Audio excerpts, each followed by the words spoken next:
What does it mean to lead a global marketing team and still make people feel like they matter? Today's guest is Jed Mole, former CMO of Acxiom, and now a fractional CMO and leadership development coach, helping brands and people find their edge. We're going to talk about AI, ROI, and how great leaders create space for original thinking in every corner of the business. Jed's story is grounded, bold, and full of heart. And he reminds us that good marketing starts with good intent. I'm Tanja Kent, host and founder of Choose CMO. Let's lace up, jump in.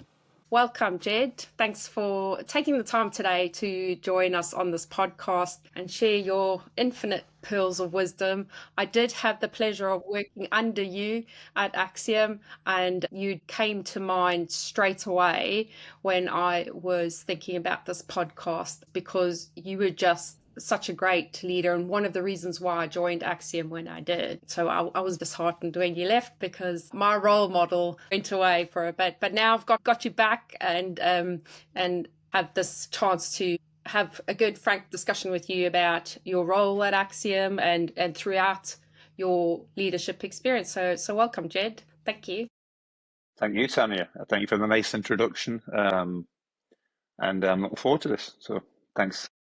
I always like to start off by asking our participants what you're doing at the moment. Are you working on anything exciting at the moment that you'd like to share with us? I wanted to take time just doing things that I really love doing with people who I really love doing it with. And one of the things that I had the great fortune of doing was working with a guy called Chris Pierce, who's a leadership development coach. And when I left Acxiom, we started talking. And what I'm really enjoying is taking leadership development programs to medium to senior level leaders, effectively trying to give them the benefits of executive coaching, to a lot of people who otherwise wouldn't get it, but also to senior leaders too. So seeing people develop and be their best selves is something which is really, really exciting. So I enjoy that. That's part of it because I enjoy leading and I enjoy all the dynamics of leadership. And the other part is, it's always interesting doing consultancy with other firms and seeing some recent projects involving the airline industry and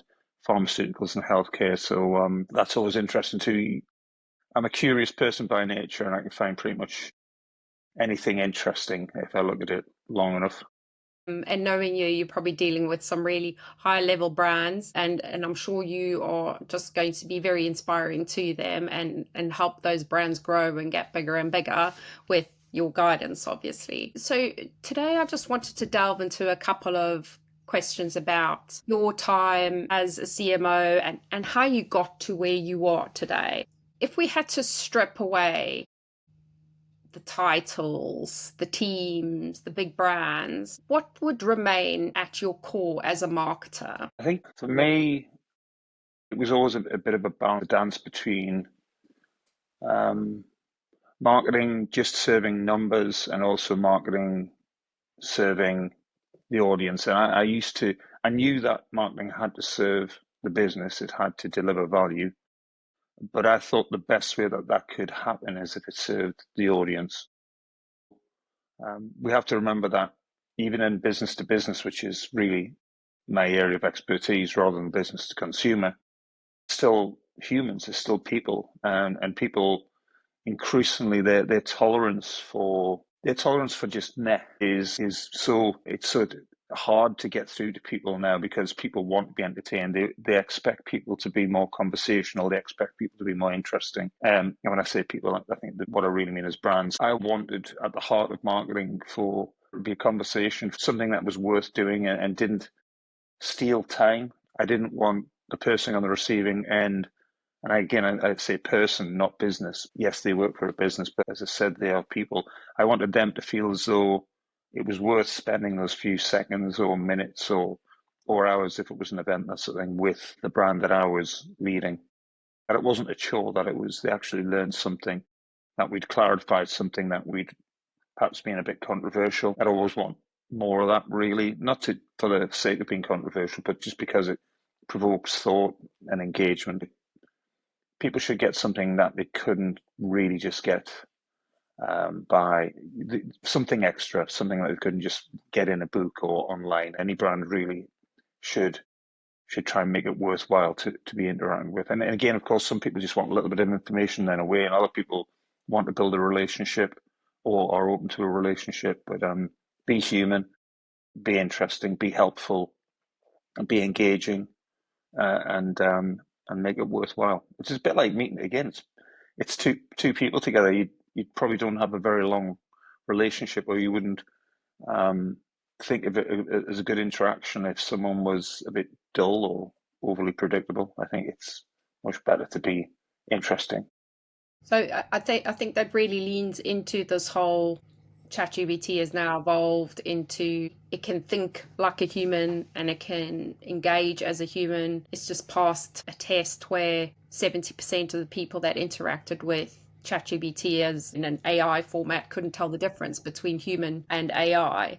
And I think that really leans into authenticity and what is real. And so, in this era of fake, or it's not even fake because it's us programming the AI. I think trying to be authentic is probably where you might be leaning towards, getting that real value, something that you can't just type into ChatGPT and ask the question. It's all fine and well asking these questions, and to your point, getting a quick fix online that's cheap. It has to be something authentic and real and worth people's time. That really resonates with me. I'm a big one for not just producing content for the sake of producing content, but really having a proper think about what it is. Is somebody actually going to stop, listen, and take that in? And is it just going to become something they consume and move on? Or is it something they're going to consume, think about, and come back for more? Is that in line with what you were thinking? Yes, around the authenticity and it being, okay, I've interacted with this brand and it's felt real. They're respectful of my time, and by being respectful of my time, they're not asking too much of me. They're giving me what I want, but they're also inviting me on a journey, and they give me something to think about. The ChatGPT stuff is truly remarkable, and I think we need to work with it, not against it. We need to shape it. We don't want to be in a position where it's doing its own thing and we're just kind of like hoping to catch up. But I use ChatGPT a lot, and various other different AI tools, all publicly accessible, where it's just making life so much easier. When I'm doing some research, it can act to signpost. Again, you've got to be careful of those hallucinations. You can ask it a question, it'll say, oh, yes, absolutely, this is true and that's true. And then you look at the links as to why it's saying that, and actually knows it has put two and two together and got five or three. Rarely does it get two and two equals minus something, or two and two equals 222. It's not far off the mark, but you scratch the surface and you can see why it's come to the conclusion that a company is doing X or Y, and it's not really because it's put two associated terms together. But then there are other uses of AI. There's a great tool for it's like a personal coach. It's called Awaken, and I've been so impressed with it. I got in early speaking with one of the guys who's there are three people who are bringing it to market, and it's basically like people would love to have a coach, but there are times when you might wake up in the early hours where you can't get to sleep and you think, I'd love to just talk this through. Of course, your coach, I'm sure, wouldn't really appreciate being a phone up at 2 o'clock in the morning or something like that, or 6 o'clock in the morning. But this AI tool, I mean, it's just remarkable. It sounds so human. And of course, it's AI, but its memory, its ability to understand, its ability to make suggestions, it's just remarkable. So we're going to see more. And one of the best descriptions that I heard of AI, it's a bit like, in order to make the most of data and technology, which is enabling this world, shaping the world, and again, we need to use it for good, not for bad, but is in order to make use of the data and technology, most people had to learn how to code or how to do something. So if a business wanted to understand what's happening with its customers or its business, you had to get someone who knew how to use the analytics tool and how to interrogate the data and write a piece of code and then come up with the answers and build reports. Well, it's like computers have learned how to speak English because you can just ask the computer now. It's a little bit like, I was a bit still like science fiction, but I used to be more into it when I was younger, and Star Trek and things like that. If you just watch an episode of Star Trek, I mean, it's not just the mobile phones and the flip phones. It's things like I don't think we'll ever get to teleport. But the officers on the bridge would just ask the computer. Spock wouldn't sit there and program and say, well, it says 2 hours, 25 minutes. It would say, computer, how long till we get to this star or planet? And the computer would figure it all out. And so I'm a big fan of AI, but again, I think that it's like data privacy. It's the lens that you look at it through. And good intent, I'm a huge one on good intent. You, at every level of marketing, at every level of business, at every level of leadership and human interaction. Yes, people can be selfish, people can be greedy, people can be lazy. We can all suffer from those things, but I think when I'm hiring, it's always good intent. When I'm leading and looking for leaders and wanting to collaborate, I think it's that good intent thing that I'm looking to shine through. It shapes everything. That was quite evident in the team that I joined. There was hardly anybody throughout I don't know how many marketers you had under you at one point, probably like 70 odd marketers. So there were very few people in there that didn't have good intent. The majority of the team, I remember coming on board feeling quite overwhelmed as to how lovely everybody was.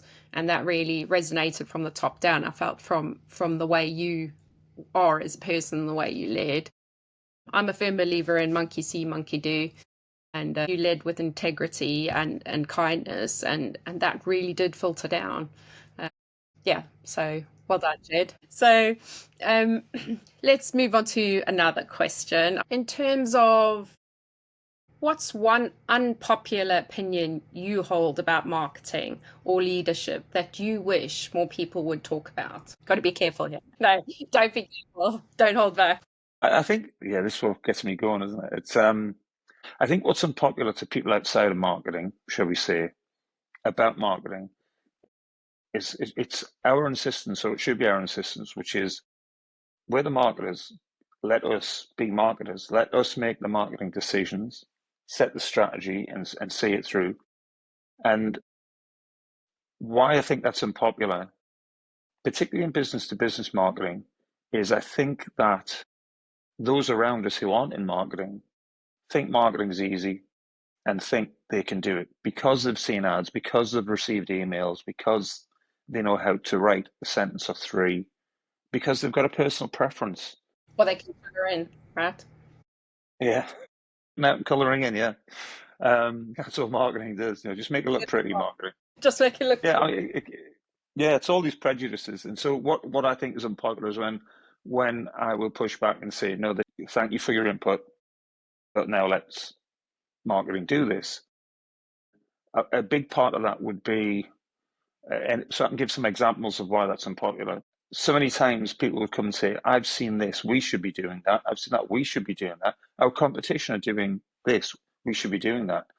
And it's always, we should be doing that, and we should be doing all of the other things that we've done. So it's kind of like you just keep stacking everything on top until you've got a mess. And people were so resistant of the notion of it's always incredibly unpopular to say, well, we can do that and we should look at that, but it means stopping doing something else. I always found it really frustrating, and I knew I was being unpopular to my peers, perhaps, if you like, and others in the business when I was insistent. I think people saw it as being, well, you're just lazy. You're not going to go the extra mile and do this as well. And it wasn't that. It was like, well, let's do it right.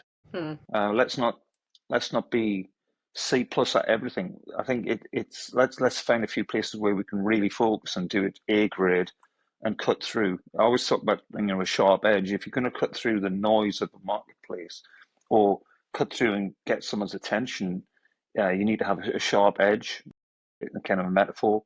Because if it's just blunt, it's just going to push and not really cut through. A lot of times people say we want this and this, and we should be doing all those things. There are so many great things we could be doing, but let's focus and create something that's strong and sharp that cuts through. Doing something because we've always done it is not good enough, really. Yeah, I think the key about cutting through the noise is quite evident, and I think if you don't have a proper plan as to how you're going to cut through the noise, if you're just jumping on a trend, it just falls flat. It doesn't really. Yeah. Because I get that. I've been a marketer in several companies, and you'll often get the CEO or a data person coming along and they go, "Oh, I saw this new trend on LinkedIn. Why aren't we doing that?" Well, it doesn't really resonate with our audience. That's why we're not doing it. You're focusing on the things that actually resonate with our audience at the moment. And I think the other thing that they forget is you have this whole lights always on story. That's a huge lift, right? And requires a lot of work, the regular newsletters and keeping CRM up to date and all of that kind of stuff. And I think if you're jumping on every trend, then people need to accept that some of the lights always on things need to be dropped, right? And it's, well, why, your point, why can't we just do it all? Well, we can if we hire more people, yeah. And why can't just AI do it, right? Well, somebody needs to be programming the AI to do it, right? So Yeah, and very true. Yeah. that actually leads me to another question: is there's been quite a big shift in the market recently in terms of downsizing marketing departments and replacing them with AI tools, getting rid of, say, 5 marketers and keeping one of the junior marketers and then giving them all the AI tools, because all the AI tools together cost about £150 a month. I'm just using it as a broad example, and that's a cheaper way to run a marketing department. What's your thoughts on that? Do you think that's a good plan? Or, I mean, straight off the mark, I just go no, but maybe it is for SMEs or startups and things like that. But for big brands, is that the way forward? Well, I mean, I know that I can use AI to my advantage for what I do. There are times I can probably do twice as much work. So, for example, if in work in support of a brand that I'm working with, for me to understand that industry and the business, the marketplace, if I say, hey, what are they using for cloud, or what are they doing about how are they using AI, is not a bad question. It can give you a brilliant overview and it can signpost you to so many different sources. So it can be hugely efficient. If someone's creating content, I think they probably should be able to do it faster and better using AI tools. I often wonder, the people who are demanding more AI, have they actually used it themselves? Because it seems as though the way the questions get posed, it's like, well, can't AI just do that? And there's no appreciation of what it takes to make use of AI, that it's still about asking it the right questions and doubting, or at least seeking validation on the answers it gives you, and then shaping it and taking it. So I think AI is an accelerant, and there is an efficiency and effectiveness play there. But it's not just like outsource it to AI and AI will take care of everything. It's like, well, just buy an AI marketer and just run the whole department. So I think there's that classic oversimplification. And I do think, what I don't like the idea of is just let's use it to get rid of people. What I do think it should be used for is, because we can make things like content development, and I've seen some great things on creative as well. I use it again myself to create images. Let's use it to turbocharge marketing. That's what I prefer to think of it as. Should be this is the good intent. If you could go, as I say, to a marketing department, I mean, okay, there are times when costs need to be cut. It's a reality of life, inside work and outside of costs. And outside, you have to tighten our belts.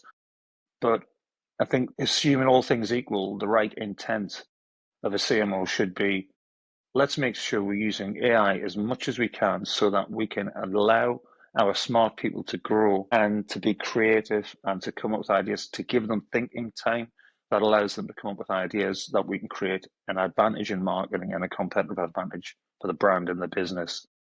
I think a lot of, when I get those questions around can't AI do this, it seemed that the intent behind it was, and can we use that to just cut heads and cut people costs? And it should be more, can we use AI to take whatever it is, whether it be marketing or production or research and development, can we take it to the next level?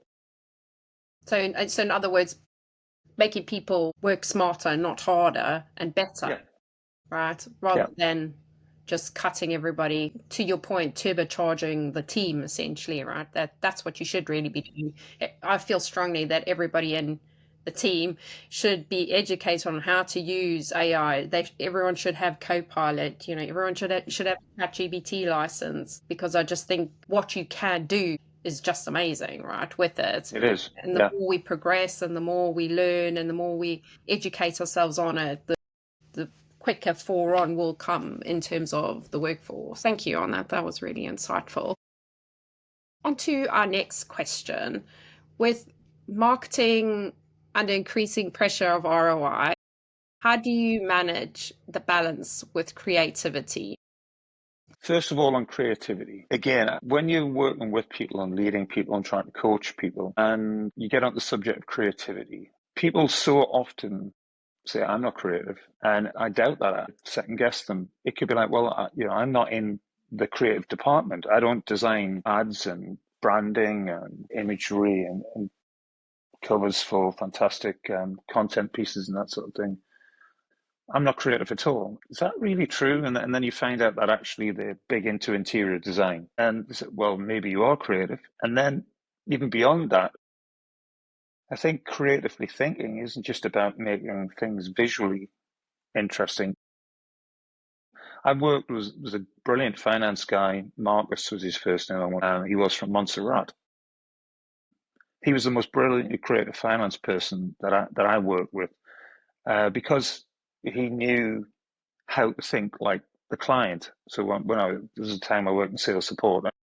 He was really creative, and I've worked with creative technology people. So I think creativity should be really, I think it needs to be unlocked from that, again, oversimplification that it's about visual things and style and design.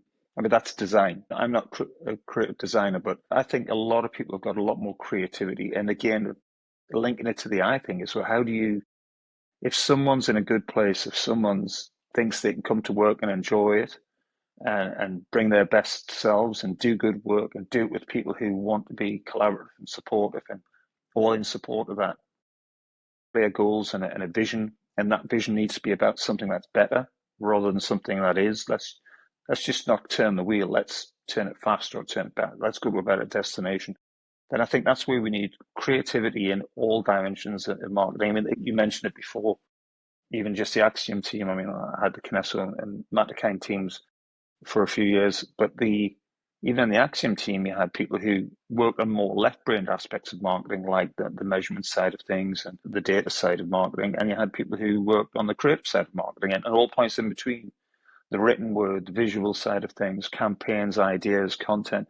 If you could turn the creativity up just 10% across the board, then I think we get better results. And I'm not thinking you'd notice that because we were using more appealing design. Also, wow, that's a striking image. That's great. I mean, that could be an output. That would be an output. But I think when you talk of marketing and creativity, we need to be aware of the stereotype that, and you mentioned it before in the analogy as well, marketing is just the cutting out and colouring in department. And that's just, okay, that having a design department, have that part of marketing, whether it be for marketing or bid support, that's important. And I love the people who work there really need their minds in the business. In fact, I like to have their minds working, not just on design, but they've got a fresh opinion, a different lens that they look at it through, a different way of thinking. But I think that the creativity needs to be across all of marketing, problem solving, looking at what we're doing to gain creative ideas across all those different dimensions of marketing. And I think that's where, if you do that, then that all leads to better ROI. And I guess if I think of maybe where you are creating that juxtaposition, some marketers may hold the belief of true marketing as being creative. It's having creative ideas and it's doing things creatively and visually creatively, or experientially creative, and damn the ROI. And other people will be, well, no, I don't care whether it's blue, pink, or black. Let the data decide. And I know that's the best place is somewhere in between there. To the best of our knowledge now, to the best of our ability, it has to be that balance. And I know for sure in my experience that if you only believe the data and you don't read behind the lines, or not cheat the data, but actually listen to the data and then think, why is that? Years ago, someone would say, well, it's like that kind of last click attribution. Oh, well, none of that's working. The only thing that's working is the online store. So let's switch off all the branding, let's switch off all the PR, let's switch off everything that led the person to that website and that last click. Well, that would be insane. But there was a time when people didn't probably felt electricity, but didn't know it was electricity. It's been there, but they didn't know how to classify it and define it. Oversimplifying, not reading into the data is a mistake. And not allowing risks and experimentation that can't be proved is also a mistake. It's a partial art is perhaps a nice phrase of looking at it in marketing now.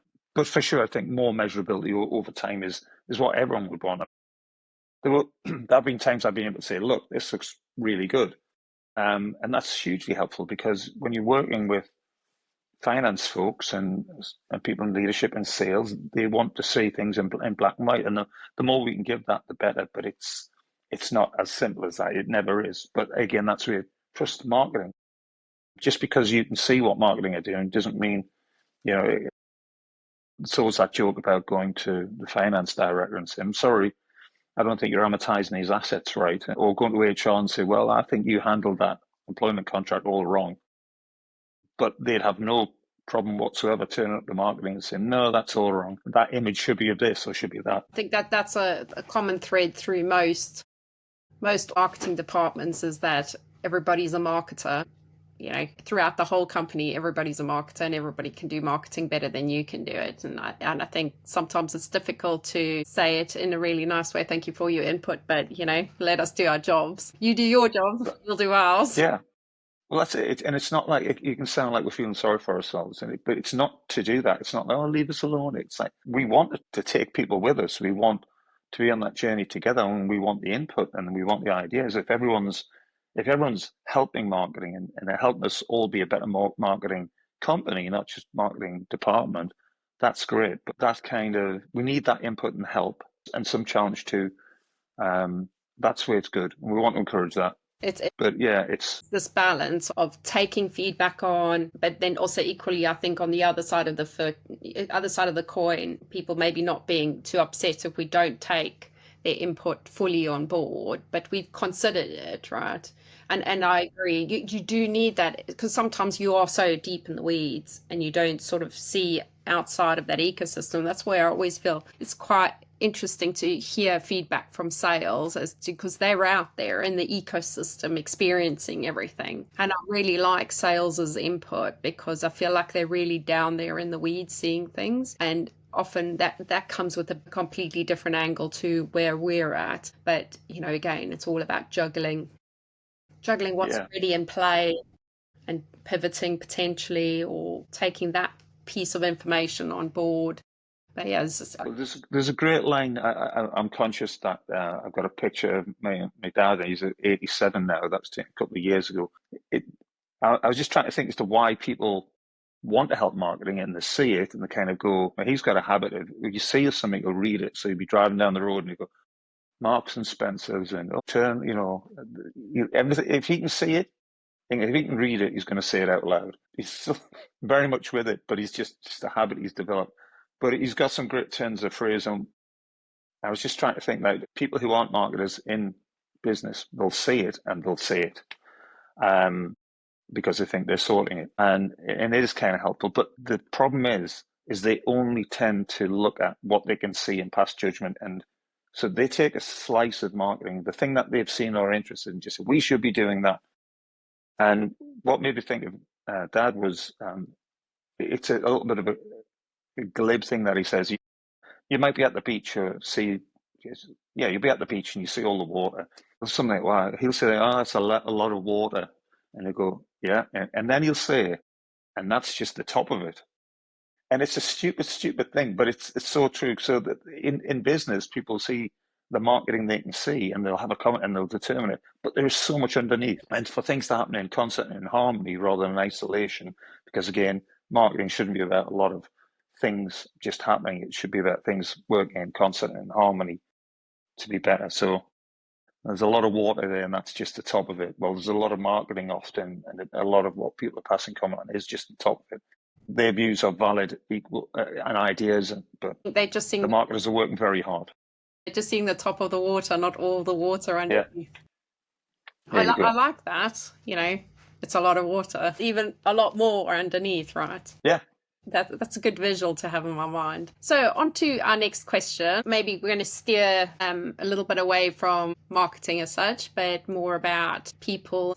What's one lesson you feel you've learned from managing people that fundamentally changed how you lead? I kind of learn all the time from the people that you're with and various different leaders. And I've always been of the opinion that it's important to learn how not to be as much as how to be. If you're a leader who thinks, now I'm in charge of people and now I can do things my way, I've earned the right to lead, then you've got it wrong. And I could say more about that. But I think the most important thing is that everyone's got something going on. Insecurities, imposter phenomenon. I think it's important to call it phenomenon now rather than imposter syndrome. I was chatting to Fiona Sweeney from Women in Data, and we were talking about that. And we all suffer from this imposter phenomena. It's not a medical thing. People have got stuff going on. I've led people who have had difficult medical diagnosis. I've led people who are caring for an elderly parent or who are losing a long goodbye, people with dementia, led people with children who've got disabilities. I was around someone who lost their teenage child. And some of it is obvious, and you hear someone, oh, do you hear that something's happened? But there is a lot more that you don't know. And so if someone has been, you might think they're being difficult or not focused or argumentative or quick-tempered. I think it's just pause. When people say if something happens, count to 10. I think in leading people, there's a clue in the title, and it's leading people, not things, not resources, not it or them or they. It's real people. And if you're going to get real people to do really good work, and you're going to get people to do the best work because they're working with other people, then again, the clue is it's people. And not everyone's the same. And I've worked with and had the good fortune to lead some really, really smart people. There's sometimes when they're so smart, they know the answer or they think they know the answer. But in interacting with others, perhaps they think, well, everyone should be like me. I trust confident people. I'm like, I know this. I know how to do it. All I need is get other people's input to do their things well, and we'll smash it. There's a lot of truth in that. But if you approach someone who's much more shy or has a different communication style and you expect them to interact, it's like two connections and like things not meshing right. It's like two different gears or shapes of gears. You have to understand the other person. You must seek to understand the other person. And I think that's the best way to lead. And recognize that people are different. People have got something going. Most people have got something going on. Okay, it might be worse, or you might be going through a good spell. It might be very difficult, and it's not always visible. It's a bit like the saying, not all disabilities are visible.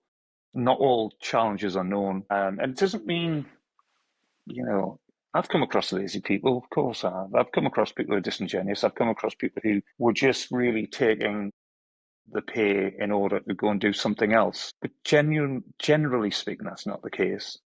And if you're not getting the best performance, or there are problems, or someone's rubbing someone else up the wrong way, or just isn't part of the right team dynamic, there is often a reason for that. It might be misunderstandings, but typically I think people do have things going on in their lives that shapes how they're being in the office. How do you deal with somebody not performing or causing a disruption within the team? Like, I understand people often have stuff going on, but ultimately at the end of the day, work still needs to be done, right? You can be sympathetic and you can be empathetic. I'm not talking about people that, have something deep going on, like a loss or divorce or bereavement, or, short glitch on, because to your point, we're humans and it's people, right? People can't function 100% all the time because they have life happening. But to your point, where you come across people where you sniff out pretty quickly, that they're taking advantage or of their role, or getting everybody else to do their work for them, or taking other people's work and presenting it as their own, those kind of situations. How do you deal with those kind of difficult characters, and how do you feel you keep them in-house, or do you come up with a strategy to work them out of house, or what's your sort of take on that? I'm fortunate that I've had the experience of working with people that I've had disagreements with. I worked for a guy who was head of sales in Europe, and he wanted to fire me. So it wasn't as though I was leading them, but very often when you have a difficult situation with someone, it really is an opportunity to create a relationship and a bond of trust that is way better than if people had just worked together nicely. You've got to be open to different outcomes. That was just one example of the, and several other people. Yes, we've had strong discussions. I don't like to get heated. It's not my style. I like to cultivate a style where people, because I don't want to be taken as a fool. If you're taking the responsibility of being a CMO, you want to be steering the ship, and rather than it steering you. And that doesn't mean being dominating. I'm more of a servant leader than kind of dominator. I like to cultivate a scenario where if people know that people feel that they've let me down. That's just not in every day and in everything that they're doing. I don't want to feel like that all the time, but I like to cultivate a culture where people don't want to let me down. So that helps in terms of the framing of having these difficult conversations. But underneath that, I think why they don't let me down is because I like to hold, first and foremost, that I want to help people. And I'll explain why. So, yes, I cared about the business's numbers and performance very much. All the goals and objectives are front and center. However, and this is advanced sales training, because in B2B sales and marketing work very closely together, and I've got a lot of exposure to the sales side of things. So there's that phrase, which is, don't focus on your own numbers, focus on your client's numbers. If you focus on your own numbers, you might succeed. But if you focus on your client, helping your client reach their numbers, then you'll definitely hit your targets. And I had a family friend who they'd gone through a tough time. They'd gone through a divorce, and she was working in a shop, and she said, I didn't realize that she was working for a high street clothing brand and it was like outdoor clothing and that sort of thing. And she was quite outdoorsy. And she said, I thought I'd love working here because I love all this gear. I love being around it. But it's so salesy. We know how many people are coming in the door. We know what percentage sales we're meant to be making. And I just don't like the heavy sales environment. So I said, focus on helping the people. Don't focus on selling to the people. Focus on helping them. And again, in that, this is kind of, it's human theory. I don't know how quite to classify, but it's that fight or flight instinct. We all have it when a salesperson comes up, we think, oh no, versus when someone comes in and you just feel at ease. And yes, they're trying to sell something. You feel as though they're generally trying to help you. So I think when someone is not performing well or there's an issue, you have to approach it from, let me talk to you, and to others, because one point of view is never the full picture. But if you come at it from, let's help the situation, let's help you as a person, let's help make this better. Now, if they don't want that, then that's a different matter. But it's that fight or flight thing. If you can come to someone and say, I want to help you, I want to help make this better, let's figure this out, then I think you stand a fighting chance. I don't think there is a one-size-fits-all answer, other than having that good intent to understand them as an individual and to help. And I guess it helps if you, from a personal brand point of view, if I've earned that perception in their minds.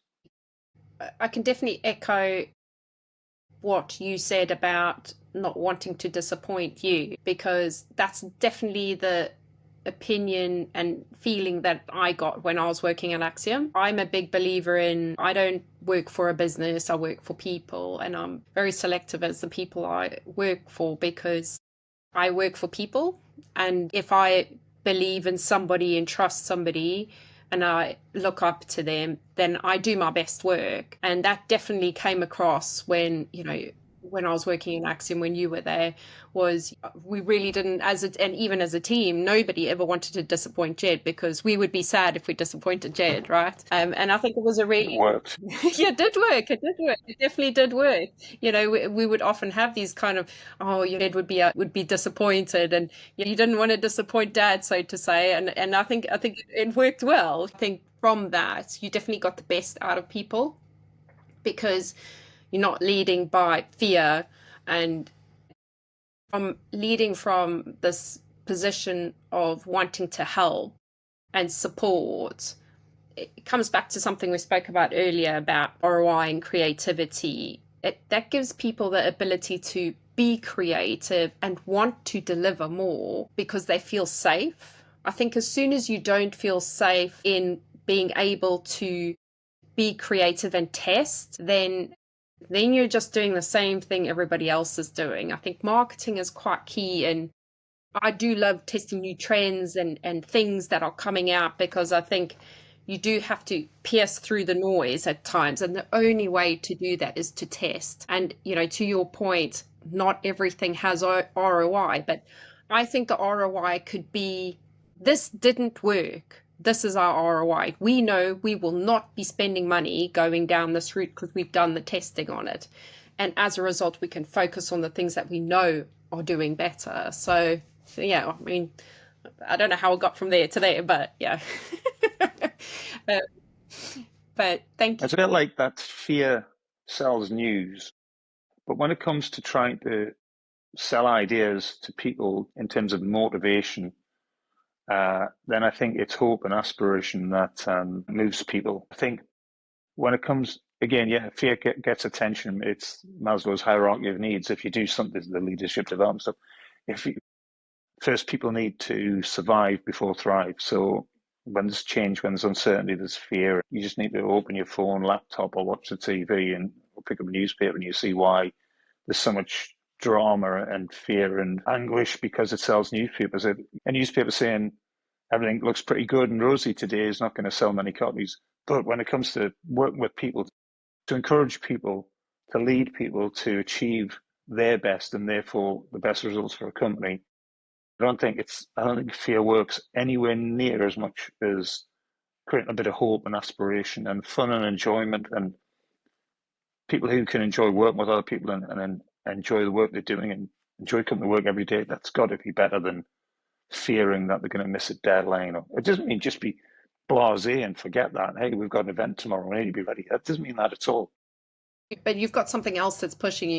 You've got this drive to want a whole team to do well, and the fear of disappointing the people that you enjoy working with. I think that's a better push and motivation and driver than fear, because I think working under fear, I've worked under fear before, and it's not sustainable.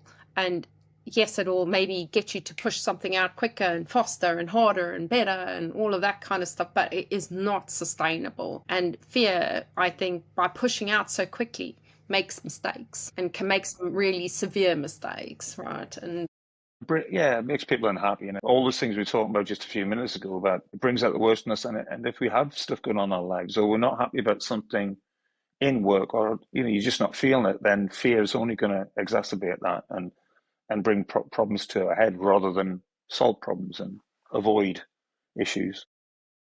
I'd like to just maybe spend a couple of minutes understanding how you got to be the big boss. What was your journey to, walking in your shoes? What shoes did you walk in to get there? Because we have to bring shoes into this equation. And what do you think is the staple uniform for a CMO of your level and caliber? I'm pausing because I saw something earlier. Do you think it was something that Oprah Winfrey had said, that luck is when preparation and opportunity come together? And I guess because I feel very lucky. I was at Acxiom 27 years, and I never, until maybe, I don't know, months before I became CMO, I never thought I'd be CMO. I just didn't. Living and working in the UK, being CMO for an American company, it just didn't seem possible. So, but there was some common sense reasons why I thought it would be difficult. At the time, Acxiom was very international in outlook, and I guess that helped. But anyway, I had ambition. I thought I'd topped out in terms of leading the European business, and the European business changed and kind of got more concentrated on the UK and Germany. And then, I thought I'd be leaving Acxiom when IPG took over Acxiom, if I'm very honest. I think what helped me were the fact that Acxiom was in data and data management and GDPR and my expertise around that, my ability to do things that a lot of other people didn't really want to do, speak to the press or speak to a camera about those kind of matters, really helped. There was a lot in the industry. There were a lot of shockwaves from the Cambridge Analytica stuff, and I think some of those things really helped me because I was good at that kind of thing. I was good at messaging and PR and working with our colleagues in privacy and legal to protect the brand and to position us well. And that crossed the Atlantic. Those are things that were happening. It was, I guess, where the heat was coming from was GDPR here in Europe. An American company needed people who got that. And I guess that was a little bit of opportunity and preparation or capability coming together. And then I did a series of videos which really helped. It was in the back of a taxi for the drum, everything you need to know about data and customer experience. And I think that allowed my style and personality and knowledge and messaging and storytelling to come through. And I think that that helped raise awareness in the parent company, in the headquarters, if you like, in America, of my capability. But then again, when all this was happening, Acxiom was being sold, and but it's one of those classic things again. When there's uncertainty, when there is change, a lot of our mindsets go to things are going to be worse. And for sure, I thought, I'm going to need me doing these things. There's going to be cost cutting, everything else, and then Chad Engelgau, who was the first CMO of Acxiom within IPG, he put the team together and needed someone he could trust in Europe and someone who was good at the thought leadership.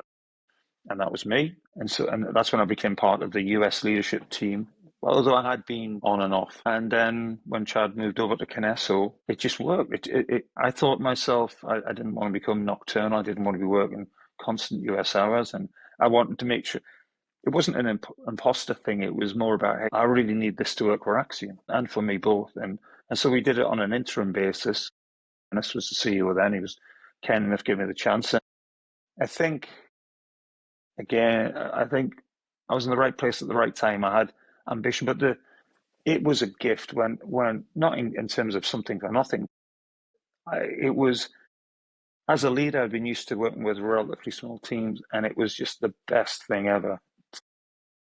When I was given the opportunity to work with 70, 80 marketers, and then Moll and Tanja Kent came on, and to test myself, I was given the opportunity to say, well, if you think you're a good leader, go and do it. I think I guess as a CMO, I was leader first, marketer second in mindset. It is very personal, and some of it is luck, some of it is when your capability meets opportunity in the right place, right time. But I know that I was in the right place at the right time for Acxiom for the time I was CMO, and I'm proud of what we as a team achieved. And evolution continues.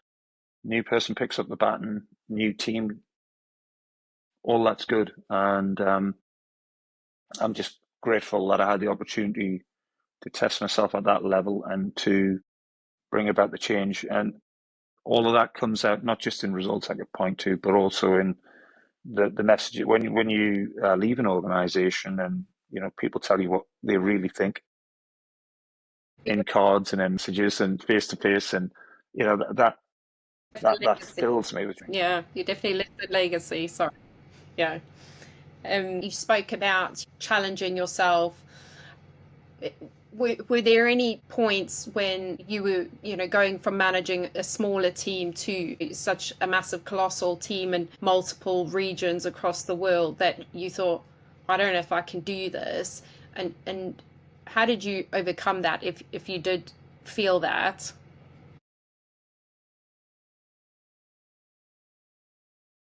I think sometimes it's good to have a distraction, if I can explain.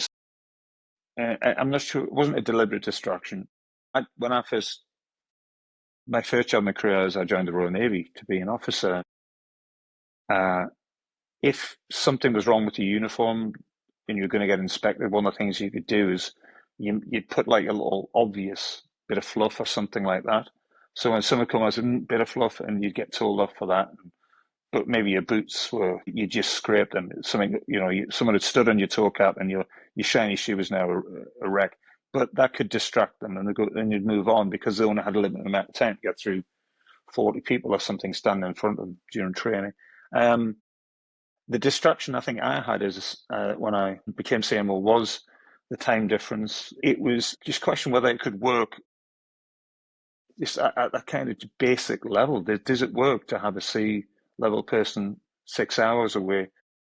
And I think that, I don't know whether it obsessed me, but it managed to distract me enough to allow most of my normal thinking being about, you know what, you've got a great opportunity here. You've got to give it absolutely everything. And I was just filled with excitement, really. I had that doubt about the time zone, but other than that, I just thought, wow, I wonder if I can inspire these people. I wonder if I can make, and we had people in New York, we had people on the West Coast, we had people in Central Arkansas, we had people in Europe and in China.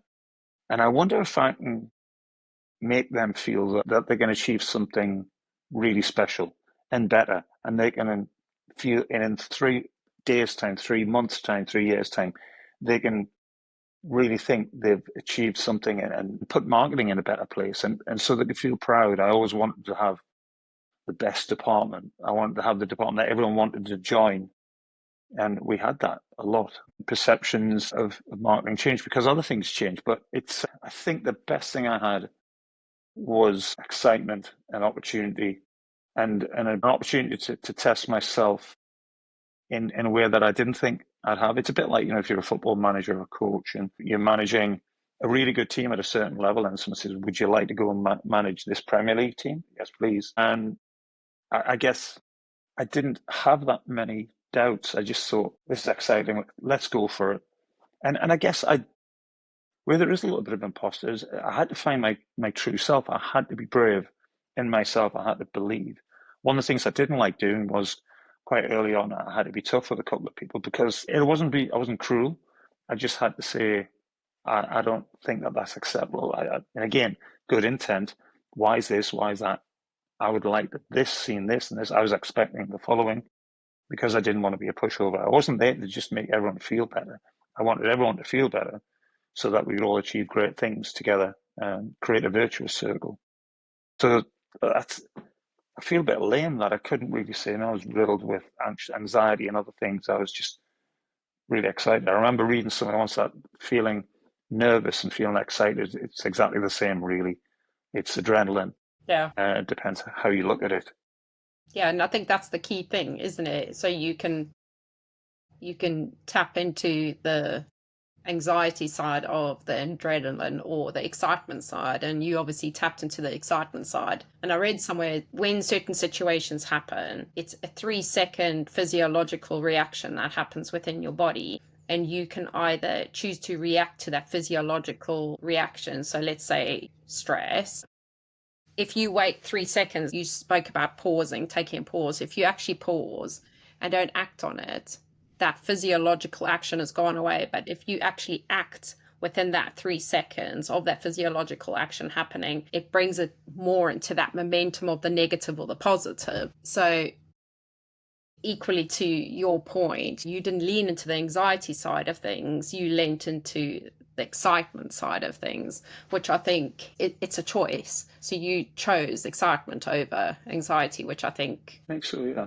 led you to where you are. So I don't think you should feel bad about not leaning into the anxiety side of things, because if you did, maybe that would have been the downpour, and you might not have done the great things that you did land up achieving. I felt a lot of responsibility, when you realize that you got a lot of people's livelihoods in your hands and they need to succeed. So there was a lot of responsibility that weighed on me. But I knew that the only way of being responsible was to make things better. you definitely gave us a sense of being part of a community, a bigger community, and doing it as a community feel. And this is sort of one of the reasons why I wanted to, get you on the show is I think you did that in such a lovely way, and it really got the best out of people. And it's been good to dig into how and why you did that, and it's really helped me understand my journey under your leadership, and it's been quite insightful. So thank you. And just final question. What are your favorite shoes as a CMO that you live and breathe in every day? I knew you were going to ask this one. It came back around about the same time. I know that they're around everywhere now, and I've witnessed this because as I travelled around the UK and in particular over to the US and around the US, this brand of running shoes just became more and more popular. It went from being niche, where I liked it, to being mainstream, and I still like them because they're just the most comfortable ones. I must have now about 5 pairs of on-running shoes of different styles, and there must be another 4 or 5 that have passed over.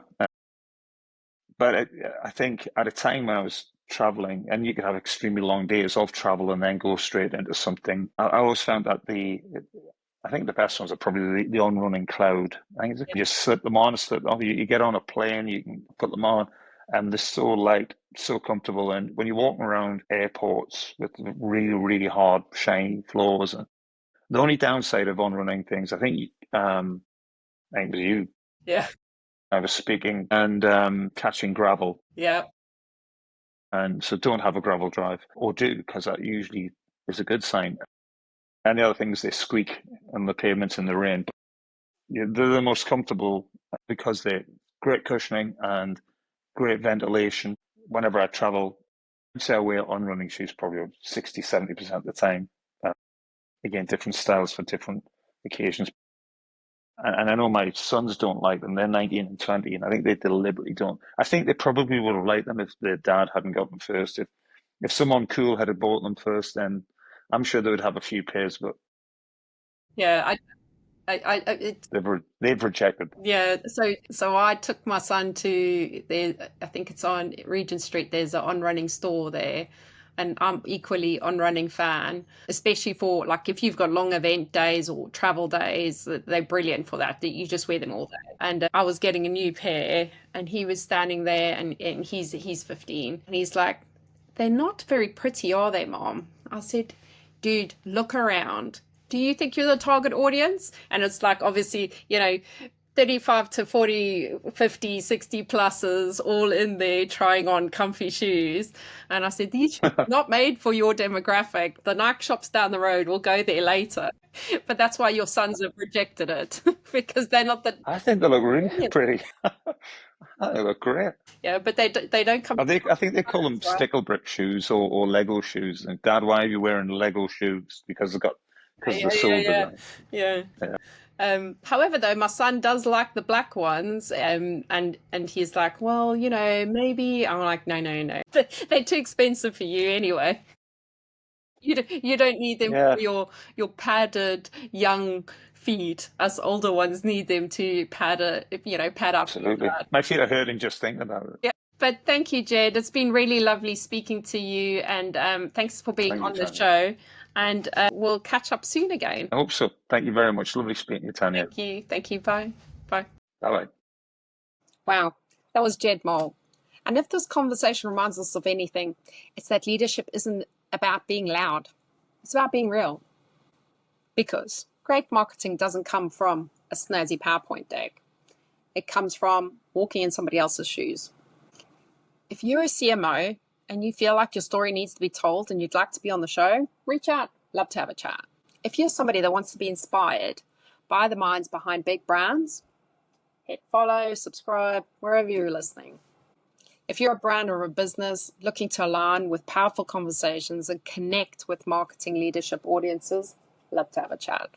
I'm Tanja Kent, host and founder of Shoes of CMO. And remember, what you do in your shoes leaves a mark. Make sure it's a good one. Catch you on the next one.